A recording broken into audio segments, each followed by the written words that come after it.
So I've been telling you guys for the last week or two how Sync Match, our newly released app that again still only available right now for current Sync Academy members, is changing the game for all of you. It can change the game because it for the first time will show you which tracks are getting placed and which production music libraries are supplying them. And then you can also find out which genres are getting placed the most and where, which moods are being associated with those genres, what tempo are they in, what key are they being composed in, which instruments are being used. We've got a lot of really powerful data, and for the first time, we can open this curtain to find out exactly what's happening in this industry, and most importantly, clear out all the confusion for you very quickly within a couple of minutes and let you know which production music libraries probably likely would be the best fit for you. So that's obvious, and that's something that I've known from the very beginning when I started building this app. But what I did not anticipate and what I didn't even think about was how this data would change my life and how it would change my operations here running Sync My Music. One of the services that we've offered for a long time is called Sync Edge. That's where I give you guys my basically top library recommendations. They're usually exclusive, almost always exclusive, boutique, smaller mom and pop operations that can really afford to give one-on-one personal communication with new composers and producers. And they're not these major, huge conglomerate libraries and companies that you can kind of get lost in. And up until now, up until this data, we were basically just giving you our best, essentially our hunches and our guesses, but also based on what I hear from producers and composers that work with these companies in terms of who's providing results, who's not providing results, who has some questionable terms, right? There's a lot of hearsay. There's a lot of chatter that happens, and I'm grateful for it because a lot of you and many other producers have emailed me and let me know about what's happening in our industry across the board for many years, as long as I've been here on YouTube. And with all that data and that insights, I've been keeping notes, and I've been making sure to recommend to you guys companies that sort of pass the sniff test in terms of they seem to have a decent reputation, and there's at least some positive things being said by the producers and composers that work with them. But as I was turning on my camera today and figuring out which two companies do I feel confident in to recommend to the Sync Edge members, I realized that's still valuable. People's experiences with companies is still sort of like customer satisfaction, definitely valuable. But now what we've added to the mix is this data. So this is our master placement sheet that's basically powering the Sync Match app. And by the way, you guys will not see the data like this. We had one customer that was disappointed that I didn't make this data available in this format. I'm actually not allowed to give it to you in this format because the company that I am working with essentially does not allow me to do that. So basically what I can do though is use this Excel sheet to power our Sync Match app. So this is what you guys are going to see on your end, okay? You can obviously break things down by the top place tracks and the genres, looking for particular genres and moods. You can definitely look up specific libraries and get deeper insights into what they're actually getting placed and what their stats are.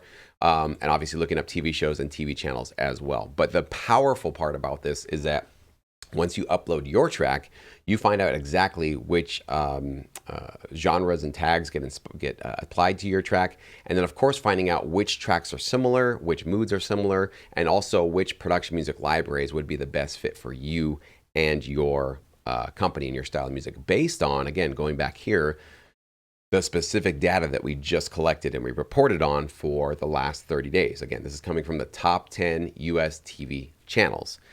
So I'm trying to figure out which companies do I recommend, and I realized, why don't I start off with the data this time? Because I've never had this data. We've never had this ability to just find out which company got which track placed on which channel, right? And for all of that, which genre was being used, which mood was there, which BPM was it, which key was it in, were there vocals or were there no vocals, was it a male, was it female, all of this stuff we've never had up until now. So this completely changes my criteria for the companies that I'm going to be recommending in Sync Edge moving forward. So I actually realized that as I was preparing today. So I think we're just scratching the surface as to all the different ways that this information and this data being used by us will change how we approach this business. And I had a really great conversation with an early member, one of the Sync Academy members that signed up. And they said that for years, they were constantly being just overwhelmed with the different types of companies. Like, you think about it, even just our little list of companies here. Let me go back. Even just on here, I think there's 200 or 300 companies that we're recommending for you guys here on the app. This can be daunting. It's like you got music, you want to get your music placed, but you just see a whole bunch of companies out there. If you have a director or you're using like an app like this, and it's like, where do I go? It's like, how do I know I picked the right one? Because, you pick any one of them, they might accept your music, but how do you know your tracks are going to get accepted and fly off the shelf versus, just sitting there going like collecting dust on somebody else's, hard drive? You really don't want that to happen either. And again, Sync Match does not give you guarantees of placements. We can't, force any library partner to make your tracks go into a TV client's project. Obviously, that's all out of our control. But I would say that this is the closest anybody on earth has ever been able to get to letting you know exactly which companies have used music like yours recently. So if they've used music with your genre and your mood recently in the last 30 days, and we can tell you exactly where, that's the best indication anybody could possibly give you as to, is there a good, decent chance that your tracks could be in demand and actually get placed, okay? Of course, on top of all this, you got to make sure that your quality is there. You're an easy, professional person to work with. That's very important as well. Just because you have great music, but you're just a pain in the neck to work with, you're not going to get very far in this business. There are other variables, of course. We all understand that. But this is very, very powerful information that can basically clear out the confusion, clear out the uncertainty, and the where do I fit in with all this within 5 minutes. So when you upload your track, you obviously get this data within, it's usually 3 to 4 minutes, usually 5 at the most. And you're going to find out how many TV shows have used your genre, what the suggested use case might be, which tracks have recently gotten placed using your genre. So basically, these are going to be tracks that are kind of close to your track, and we order them by how many placements they received and which channel that they were on. You can listen to them in Spotify. You can download the snippet of the placement to hear it directly, how it was being used, and also get a direct link to the company and library that supplied it. Same thing for moods. Other tracks that use a mood similar to yours, where they got placed, how many they got placed, give you some ideas of some other creative choices you can go in. And of course, the top place tracks that are sharing your mood and your genre, these are going to be your absolute personalized reference tracks you want to potentially use because it's your genre, it's the mood that your track also got paired with. And so if you're wanting to know which track should I sort of be emulating or understanding or maybe studying a little bit more in depth, when you get results here, that's going to be your key. That's basically unlocking your approach to making licensable, in-demand quality music. You got to make sure you hit their quality, right? You got to make sure that you're following along with the structure and the instruments and everything that's going on here and the fidelity, obviously, of the recording.